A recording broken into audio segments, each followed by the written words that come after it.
The Galactic Council chambers on Athera Prime were always cold, not just in temperature, but in spirit. The enormous circular hall, carved from pale stone and lit by floating orbs of blue light, had been designed to make every species feel small. It worked.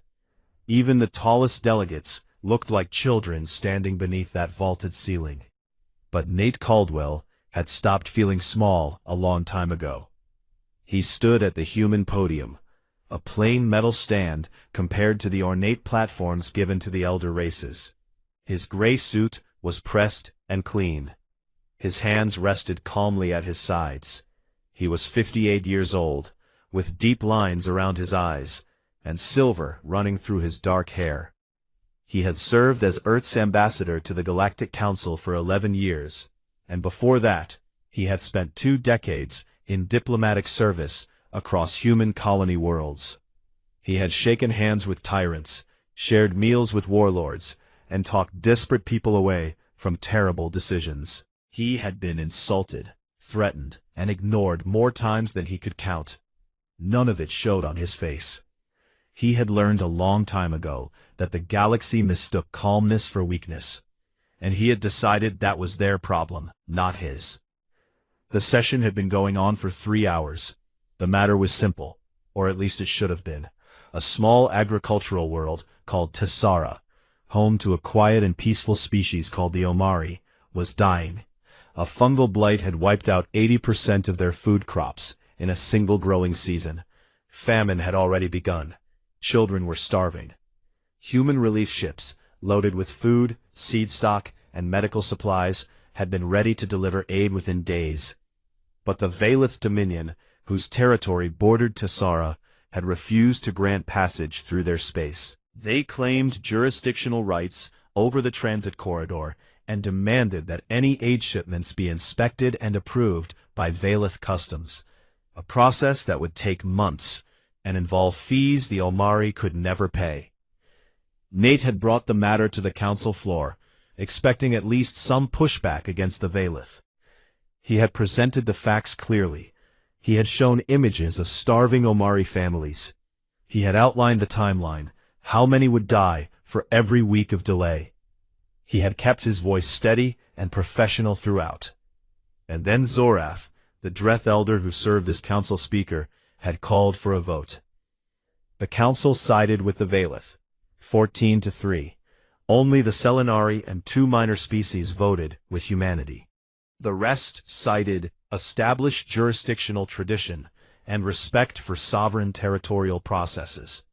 Fancy words that meant the same thing they always meant. We don't care enough to help, and we don't want to upset anyone powerful. Nate watched the vote tally appear on the display above the chamber. He didn't flinch. He didn't sigh. He simply looked at the numbers for a long moment, then picked up his datapad. Zorath leaned forward in his elevated seat at the center of the chamber. He was enormous, even by Dreth standards, nearly 3 meters tall, with gray-green skin pulled tight over a broad skull and 4 arms folded across his armored chest. His voice rumbled like stone grinding against stone. The matter is settled, Ambassador Caldwell. Perhaps in the future, humanity will learn to respect the processes of this council before bringing emotional appeals to the floor. A few delegates from other species chuckled. They always chuckled when Zorath put the humans in their place. It was a reliable source of entertainment. Nate didn't respond to the insult. He tapped his datapad twice and looked up at the chamber. Speaker Zorath, honored delegates, he said. His voice was calm and even. I have a prepared statement to read on behalf of the United Human Government. I ask for the chamber's attention. Zorath waved one of his 4 hands dismissively. You have 1 minute. Nate nodded. He didn't need more than that. Effective immediately, he began, the United Human Government is withdrawing from the Galactic Council. All treaties, trade agreements, mutual defense pacts, technology sharing arrangements, joint research programs, disaster relief commitments, and diplomatic postings between humanity and the Council or any of its member species, are hereby terminated. Human personnel stationed on Council worlds and installations will be recalled within 24 hours. Human patrol ships currently operating in non-human space will return to human territory within 48 hours. This decision is final and not subject to negotiation. He closed his datapad. The chamber was silent for exactly 4 seconds. Then Zorath laughed. It was a deep, booming sound that echoed off the stone walls. Several other delegates joined in, though some of their laughter sounded less certain. "A dramatic gesture, Ambassador," Zorath said, showing rows of flat teeth in what passed for a dread smile. "Humanity has always been fond of drama. You will be back within a week, begging to rejoin. You need this council far more than it needs you." Nate looked at Zorath for a long moment. There was no anger in his eyes, no bitterness, just a deep, tired certainty. "No, Speaker Zorath," he said quietly. "We won't." His footsteps were the only sound in the chamber. Lieutenant Cora Beckett was waiting for him in the corridor outside. She was 32, sharp-featured and steady, with her dark hair pulled back in a tight knot. She had served as his military attaché for 3 years. She fell into step beside him without a word, and handed him a secure communicator. He glanced at the screen. Confirmation codes were already coming in from every human embassy, consulate, and outpost across the galaxy. Cora had activated the withdrawal protocol the moment the vote failed, just as they had planned. "How long until full extraction?" Nate asked. 14 hours for diplomatic staff. 36 for military assets. We'll be clean by tomorrow night, Cora replied. Nate nodded. Good. Behind them they heard footsteps, lighter and quicker than theirs. Ambassador Caldwell. The voice was soft and musical, with an undertone of urgency. Counselor Aisha of the Selenari stood a few paces behind them. She was slender and pale, with wide silver eyes and delicate features that made her look fragile, though Nate knew she was anything but. She had been one of the 3 who voted with humanity. She had always been one of the 3. Counselor, Nate said gently. Aisha's silver eyes were wide, with something he rarely saw in an alien face, genuine fear. Tell me this is a tactic, she said. Tell me you will negotiate. Nate shook his head slowly. It's not a tactic, Aisha. We're done. She stared at him. Then she looked down the corridor, back toward the chamber doors, where muffled sounds of casual conversation and even laughter could be heard. The rest of the council was already moving on, treating humanity's departure like a minor footnote.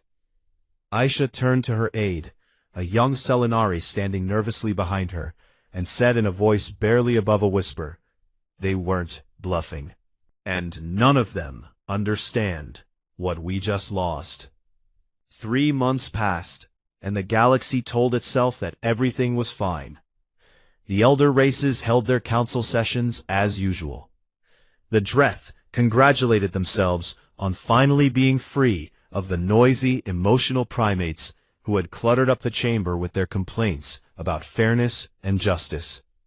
The Valif celebrated the fact that no one was challenging their territorial claims anymore. Even the smaller species, the ones who had quietly benefited from human generosity for decades, shrugged and said that they would manage. Everyone had always managed before the humans came along. They would manage again. Except they didn't. The first sign of trouble came from the Fenori Mining Guild. The Fenori were a squat, thick-skinned species who controlled most of the galaxy's rare mineral trade.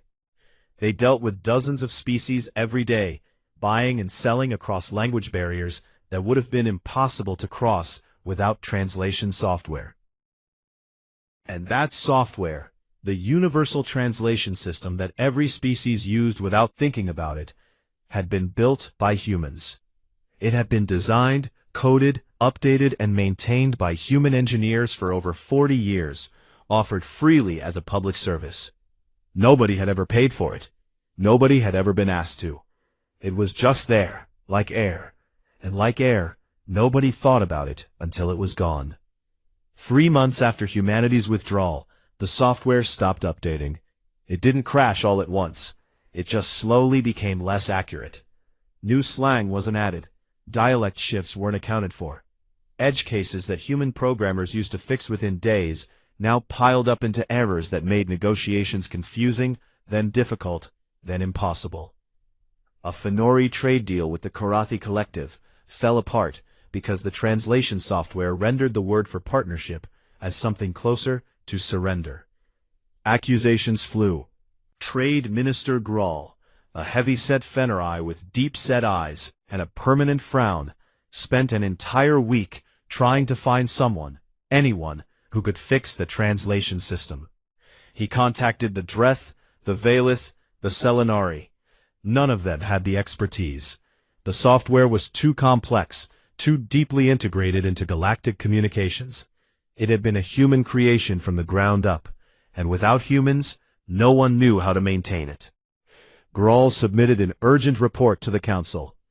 "We are 3 months into the human withdrawal," he wrote, "and we have already lost the ability to reliably communicate with one another."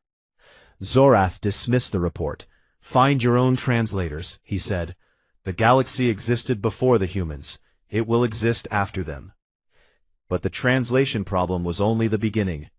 Along the outer rim trade lanes, piracy had been a constant threat for centuries, until humans started patrolling those routes. Human naval vessels, fast and well-armed, had kept the major shipping corridors safe for the past 30 years.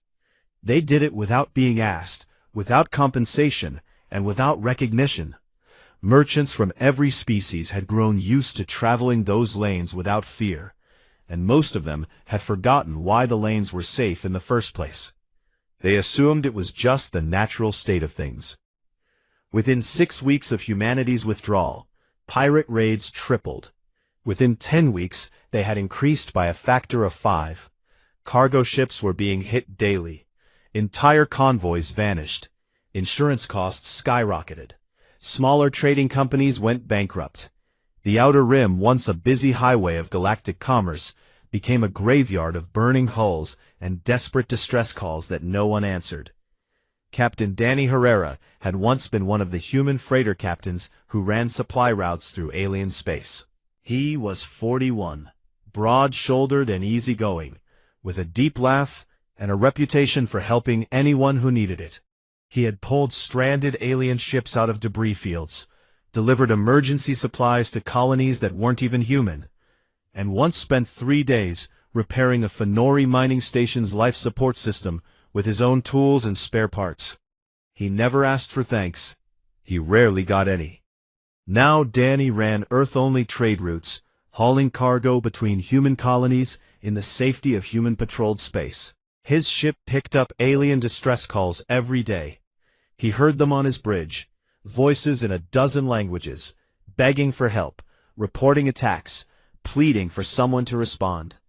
He listened to every one of them, and then he switched the channel and kept flying.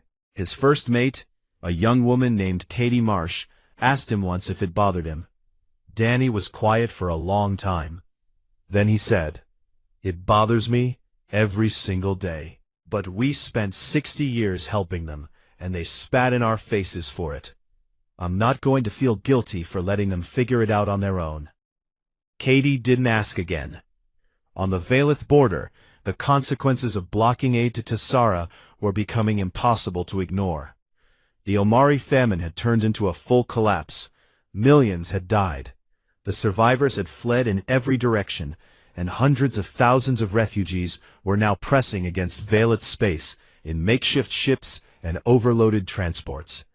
The Valith, who had refused to let food through their territory, now found themselves drowning in desperate people trying to get in. Their border patrols were overwhelmed. Their detention facilities were overflowing. The crisis they had created through arrogance was now consuming them. Keth Vorin was a young Valith officer stationed at a border checkpoint. He was 26, which was young for a Valith, and he had joined the military because his family expected it, not because he believed in the Dominion's ideology of racial superiority. Every day he watched Omari refugees arrive, families with hollow eyes and thin limbs, children who had stopped crying because they didn't have the energy. He processed them, cataloged them, and sent them to holding camps that were already full. He did his job. But at night, alone in his quarters, he read the old records and discovered something that made his stomach turn. The humans had tried to save these people. They had loaded ships with food and medicine and been ready to deliver it within days. And his government had stopped them.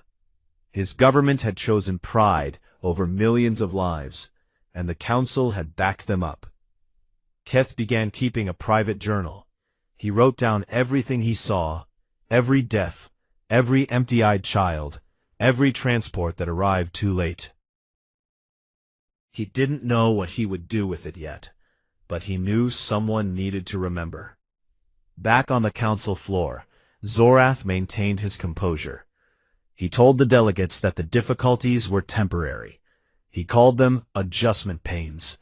He promised that the galaxy would soon stabilize and that humanity's absence would prove to be meaningless. Most of the elder race delegates nodded along, because nodding along was easier than admitting they had made a terrible mistake. But Counselor Aisha was not nodding. She had spent the past 3 months compiling a document, a detailed record of every service, system, and contribution that humanity had provided to the galactic community. She started with the obvious things: military patrols, disaster relief, diplomatic mediation. But the deeper she dug, the more she found. Humans had been maintaining communication satellites that other species relied on. Humans had been staffing medical research stations on the edge of wild space. Humans had been running orphanages on war-torn worlds, teaching agriculture on barren colonies, providing engineering support to species that couldn't build their own infrastructure. The list went on and on and on, page after page after page. Thousands of programs, billions of work hours, trillions in resources, all given freely, all taken for granted. Isha finished the dossier on a quiet evening in her private office. She set down her datapad and stared at the final number. Her best estimate of the total economic value of humanity's unpaid contributions to the galaxy over the past 60 years. The number was so large it seemed unreal. She checked it 3 times. It was correct. She sent a copy to Zorath. He didn't respond. 2 days later, a Fenori trade station on the Outer Rim went dark. Pirates had hit it in a coordinated attack, disabled its defenses, stripped it of cargo and fuel, and left it drifting without power. 47 Fenori crew members were dead. It was the first major station lost to piracy in over 40 years. No one came to help. There was no one left to come. The silence that humanity left behind was not quiet. It was deafening. 6 months after humanity walked away, the Galactic Council held an emergency session. It was the first emergency session in 19 years. The last one had been called when a rogue asteroid threatened a populated world, and humans had been the ones to destroy it. The chamber on Athera Prime felt different now. The floating blue orbs still glowed, and the stone walls still loomed overhead, but the air was heavier. The delegates who filed in did not carry themselves with the same easy arrogance they once had. Some of them looked tired. A few looked afraid. The human podium stood empty in its corner, plain and unremarkable, and no one looked at it directly, as if doing so would make the absence too real. Zorath opened the session. He stood at his elevated platform, all 4 arms clasped behind his back, and his voice boomed through the chamber with its usual authority. But anyone paying close attention would have noticed that his gray-green skin was paler than usual, and the deep lines around his mouth had gotten deeper. He had not been sleeping well. Not that he would ever admit it. This session has been called to address several matters of galactic stability, he said, choosing his words with care. He did not say crisis. He did not say emergency. He used the word stability because it sounded like things were still under control. They were not. Trade Minister Graal of the Fenori took the floor first. He did not bother with diplomacy. He was too tired and too angry for that. 3 more trade stations had fallen to pirate attacks in the past month. The Outer Rim was now effectively lawless. Shipping companies were refusing to send vessels beyond the core systems. Rare minerals that the galaxy depended on were not being delivered. Manufacturing on a dozen worlds had slowed to a crawl. The galactic economy had contracted by 12% in 6 months, and Graal's projections showed it getting worse. Much worse. "We need patrols," Graal said bluntly. "We need ships in those corridors. The humans used to do this. Who is going to do it now?" Silence. Zorath looked around the chamber. The Dreth had the largest fleet in the galaxy, but the Dreth did not patrol trade lanes. That was service work, beneath the dignity of a warrior race. The Vaylith had ships, but they were busy dealing with the refugee crisis they had created on their own border. The Selenari had the will, but not the firepower. The smaller species had nothing to offer. "Each member species will contribute vessels to a joint patrol force," Zorath announced, as if the idea had just occurred to him and not been suggested by his advisors 3 months ago. The delegates looked at each other. Nobody wanted to spend their own resources protecting trade routes that benefited everyone equally. That was exactly the kind of work humans used to do. Thankless, expensive, and essential. And it turned out that no one else wanted to do it. The session moved on to the next crisis. 2 minor species, the Torathi and the Kellen, had been locked in a border dispute for over a century. It had never erupted into war because human mediators had managed it carefully. Meeting with both sides every few months, adjusting boundaries, resolving incidents, and keeping the peace through patient, exhausting diplomacy. With the humans gone, there was no one managing the dispute. Tensions had escalated. Ships had been fired upon. Both species were mobilizing their small fleets. A war that human diplomats had prevented for 100 years was now weeks away. "Who will mediate?" asked the Torathi delegate, a nervous creature with trembling antennae. Again, silence. The Dreth didn't mediate. The Vaylith didn't care about minor species. The Selenari offered, but the Torathi didn't trust them because of an old trade disagreement. Every species in the chamber had a reason not to help. And without humans, who had somehow managed to be trusted by almost everyone, there was no neutral party left. The emergency session lasted 9 hours. At the end of it, nothing had been resolved.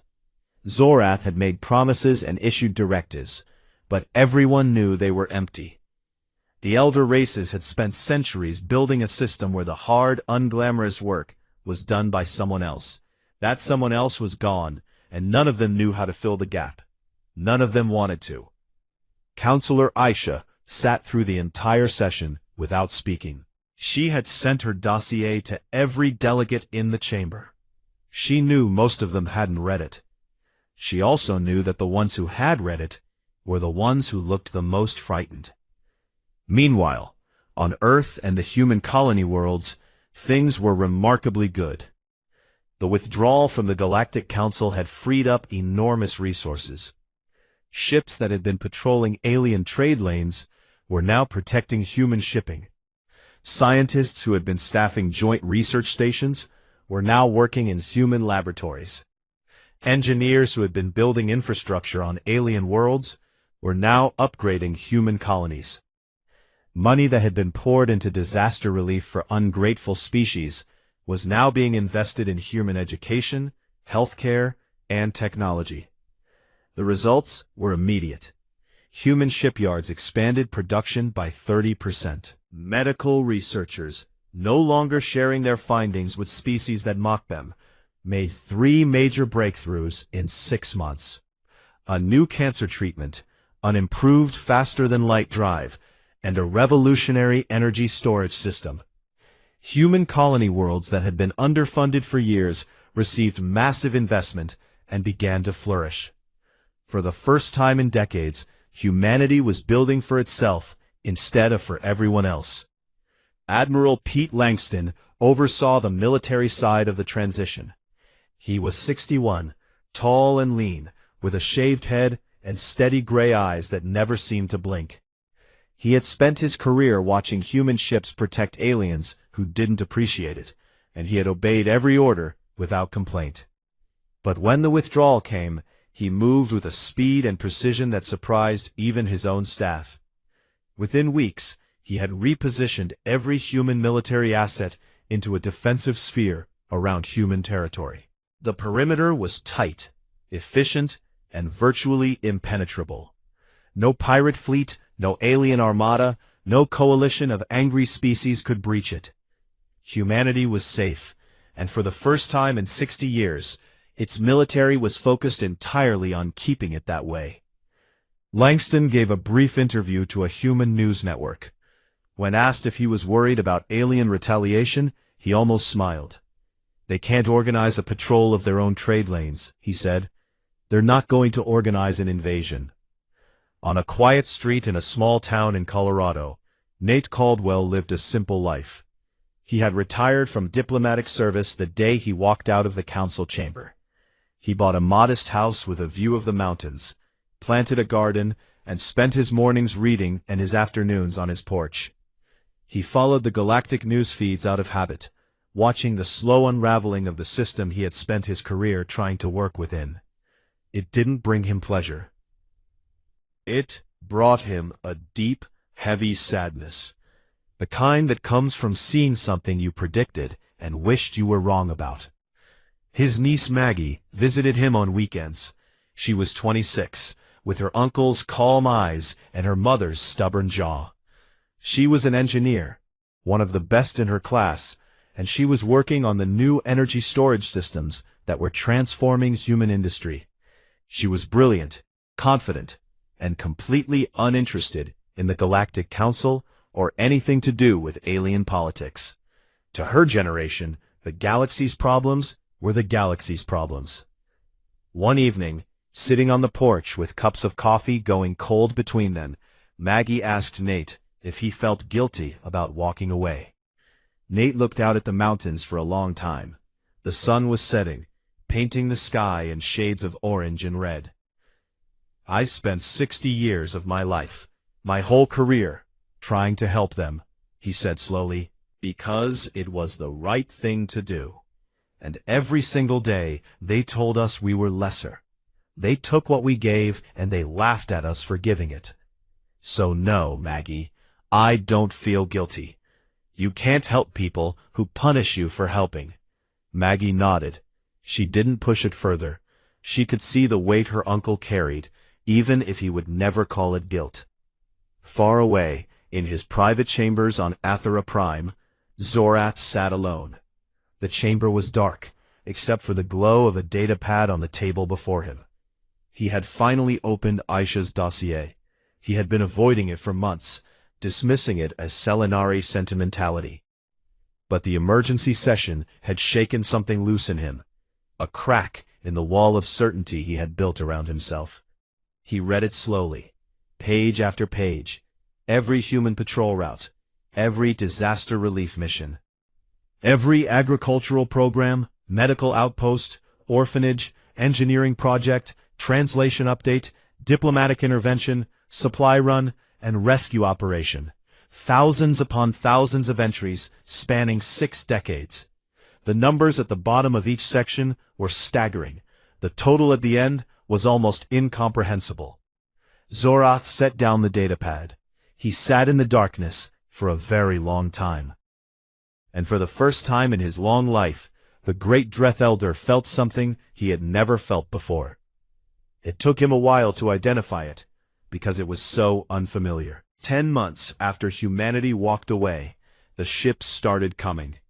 They arrived at the edge of human space one at a time, each carrying a delegation from a different species, each with a different excuse for being there.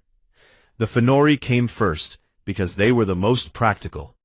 They didn't bother pretending they were fine. Trade Minister Grawl himself led the delegation. Sitting across from human officials in a clean white meeting room on the border station Armstrong, and laying out his offer with blunt honesty. The Fenori would grant humans exclusive mining rights in 3 systems, reduce tariffs on human goods by 40%, and publicly acknowledge humanity's contributions to galactic trade. In exchange, they wanted human ships back on the Outer Rim trade lanes and human engineers to fix the translation software. Earth's new head of diplomacy listened to the offer with polite attention. She was 44 years old, with sharp dark eyes, black hair cut just above her shoulders, and a stillness about her that made people uncomfortable without knowing why. She had spent 15 years in the diplomatic corps and another 5 in intelligence work before being appointed to her current position. She was not Nate Caldwell. She did not carry his warmth or his sadness. What she carried was clarity, a perfectly clear understanding of what humanity was worth, and an absolute refusal to accept anything less. She thanked Grawl for the offer. Then she declined it. Grawl stared at her. "You haven't even made a counter-proposal," he said.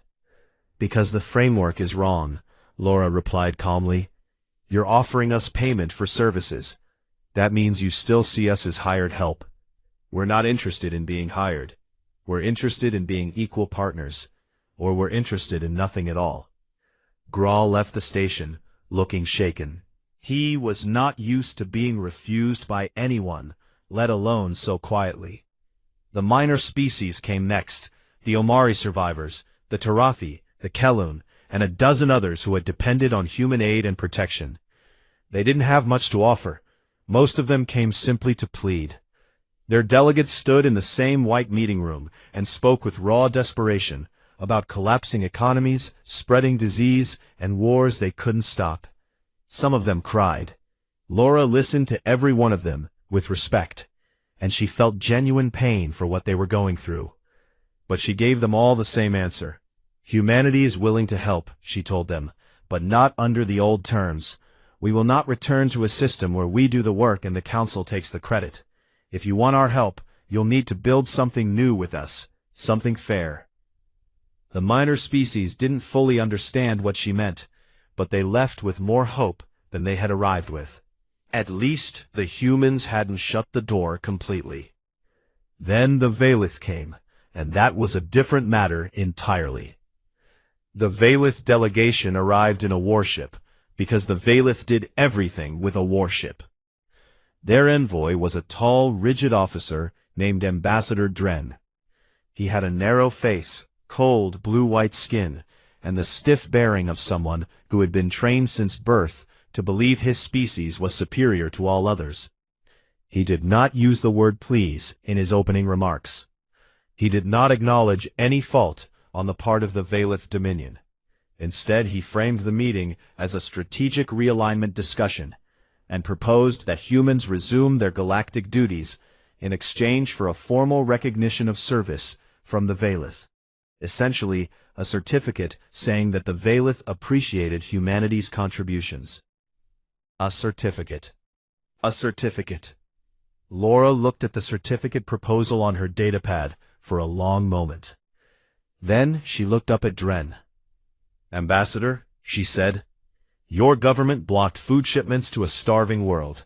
Millions of Omari died. Your borders are now overwhelmed with refugees from the crisis you created. Your economy is contracting. Your military is stretched thin. And you've come here to offer us a piece of paper." Dren's jaw tightened. The Valith were not accustomed to being spoken to so directly. "The Dominion does not beg," he said stiffly. "No one is asking you to beg," Laura replied. "I'm asking you to be honest. Can you do that?" There was a long silence. Dren looked down at the table. When he spoke again, his voice was lower, and the practiced arrogance had drained out of it. "We are in serious trouble," he said quietly. "The refugee situation is beyond our capacity.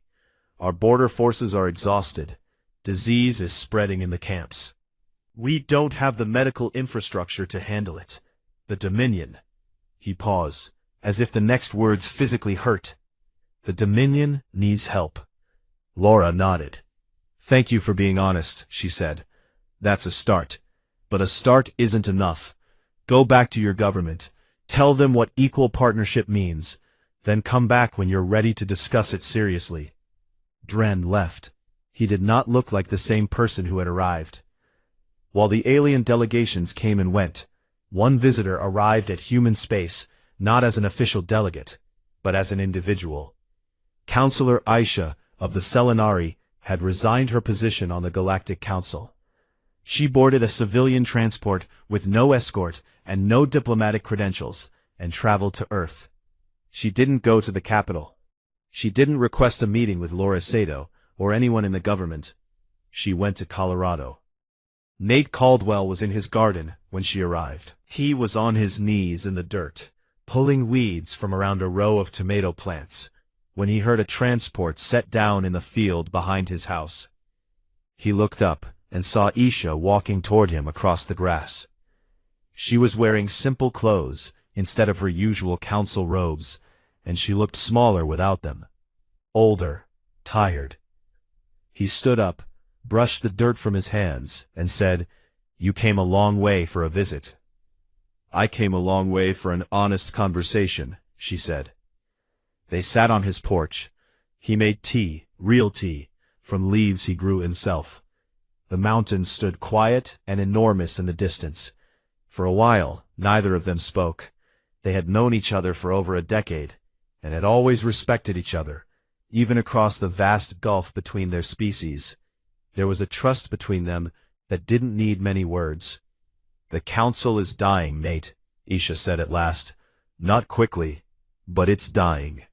Everything is falling apart, and no one knows how to stop it, because no one knows how to do the things your people did. They didn't even know those things were being done." "I know," Nate said. "I read every page of my own dossier," she continued. "And even I was surprised. I thought I understood what humanity contributed. I didn't. Not even close. No one did." Nate sipped his tea. "That was partly our fault," he said.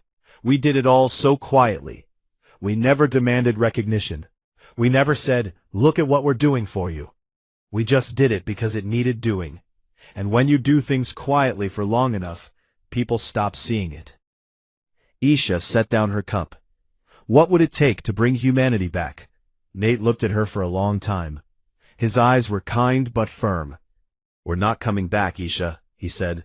"Not to the old council. That's over. Then what? If you want us in your future, you'll have to build something new. Something where we're equals from day one. Not guests, not workers, not the species that does the jobs nobody else wants. Equals, full partners with full say and full respect." Aisha nodded slowly. She had expected this answer, but hearing it still hit her hard. "The elder races will never agree to that," she said. "Then the elder races will have to learn," Nate replied simply. Back on Ethera Prime, Zorath made his last desperate move. He had spent weeks trying to rally the elder races into a military coalition, a united fleet that would, in his words, remind humanity of the Council's authority, and pressure them into returning to the table. He framed it as a show of strength, not an act of war, but everyone understood what he really meant. He wanted to scare the humans into coming back. The coalition talks lasted 2 days. On the first day, the Dreth and the Valeth argued about who would command the joint fleet. The Dreth insisted on Dreth leadership. The Valeth refused to serve under anyone. On the second day, the Fenori pulled out entirely, saying they couldn't afford to divert ships from protecting their own crumbling train routes. By the end of the second day, the coalition was dead. No fleet was assembled. No message was sent to humanity. The elder races couldn't even cooperate long enough to threaten someone together. Zorath sat alone in the empty council chamber that night. The floating orbs had dimmed to a faint glow. The podiums stood in their circle like gravestones. The human podium, plain and metal, still sat in its corner. No one had removed it. No one had wanted to. For the first time, Zorath understood something he had refused to see for his entire career. Power without service was just noise. Authority, without the willingness to do the hard, thankless work of holding things together, was nothing more than a title on an empty chair. The humans had understood this. They had lived it every day for 60 years, and the galaxy had laughed at them for it. 18 months after humanity walked away from the Galactic Council, a new summit was held. It did not take place on Athera Prime. It did not take place on any world belonging to an elder race. It was held on a human-built space station called the Meridian, orbiting a neutral star at the edge of human territory. The station was elegant, in the way human engineering always was, functional, clean, and quietly beautiful. Its corridors were wide and well lit. Its meeting halls had large windows that looked out into open space, where stars burned in silence against the black. It was a place designed not to impress or intimidate, but to make people feel welcome. That, too, was a very human thing. The summit was not Nate Caldwell's idea. It was not Laura Sato's idea. It was Aisha's. After her visit to Colorado, the former Selenari counselor had spent months traveling between species, building something that had never existed before.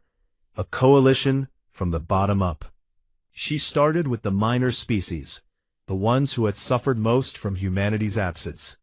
The Omari survivors, the Tarathi, the Kelun, small overlooked peoples who had never had real power in the old council.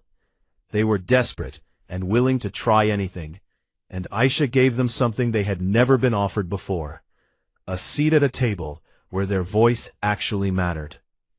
From the minor species, she reached out to the Selenari government, which backed her immediately.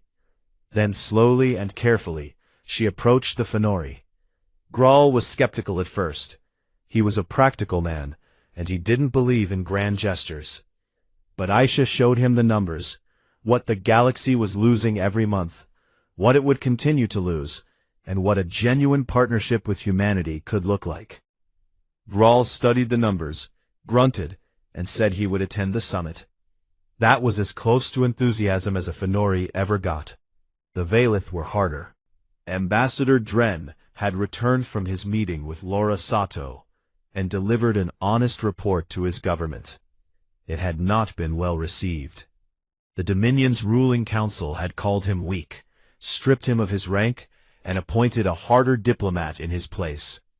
But the harder diplomat lasted 3 months before resigning in frustration, because the problems Dren had described only got worse. The refugee camps were overflowing. Disease was killing thousands. The Valith economy was contracting. Eventually, quietly, the Dominion reinstated Dren and told him to do whatever was necessary. He accepted the invitation to the summit. Keth Voren, the young border officer who had been keeping his journal of the refugee crisis, was part of the Valith delegation. He had been promoted, not for his loyalty to the Dominion, but because his honest reports from the border had caught the attention of officers who were tired of being lied to. He arrived at the Meridian, carrying a bag and his journal. Looking around the human station with wide eyes. He had never been inside a human structure before. It was nothing like he had been taught to expect. It was warm. It was welcoming. There were plants growing along the corridors. The human delegation was led by Laura Sato.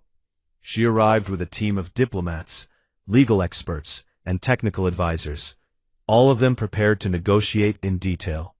She wore a dark suit and carried herself with the same calm precision she always had. But those who knew her well could see something new in her expression. Not hope exactly, but the possibility of hope. A crack in the armor she wore. Maggie Caldwell was there too. She led the engineering team that would design the technical infrastructure for whatever new agreement the summit produced. Communication systems, logistics networks, shared databases. She was 28 now, confident and focused, with her sleeves rolled up and a datapad in her hand at all times. She had none of her uncle's sadness. She had the energy of someone who believed the future could be built, not just endured. And Nate Caldwell came. He was not a delegate. He held no official position. He came as an observer, at Isha's personal invitation. He wore a simple jacket and sat in the gallery above the main hall, watching the delegations file in. He looked older than he had 18 months ago. His hair was fully silver now, and he moved more slowly. But his eyes were the same, calm, watchful, and deeply aware of everything happening around him. The negotiations were hard. They were always going to be hard. The first 3 days were spent arguing about the basic structure of the new compact. The minor species wanted equal voting rights, regardless of population or military power. The Fenori wanted weighted votes based on economic contribution. The Veilith wanted veto power for any species with a fleet above a certain size. Laura Sato listened to all of these proposals, took notes, and then presented humanity's position. One species, one vote, no vetoes, no exceptions. The Veilith delegation nearly walked out. Dren had to spend an entire night talking them down. He told them what he had come to believe after months of watching his government fail. That the old way of doing things was killing them, and that pride would finish the job if they let it. The Dreth were not present. Zorath had been stripped of his title as council speaker after the coalition fiasco, and the Dreth government had not responded to the summit invitation. They were too proud to attend a meeting organized by minor species and held on a human station. Their absence was noted by everyone, but mourned by no one. By the 5th day, the outline of something new was beginning to take shape. They called it the Compact of Meridian. Its principles were simple, because the best principles always are.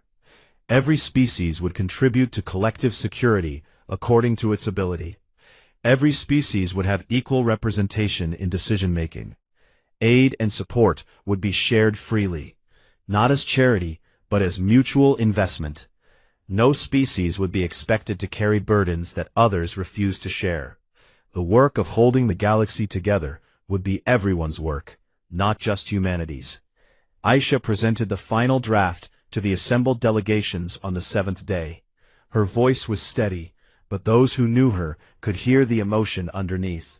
She had spent 18 months building this moment, traveling to dozens of worlds, talking to hundreds of officials, arguing, persuading, and refusing to give up. She had done it, not because she was human, but because she had learned from humans.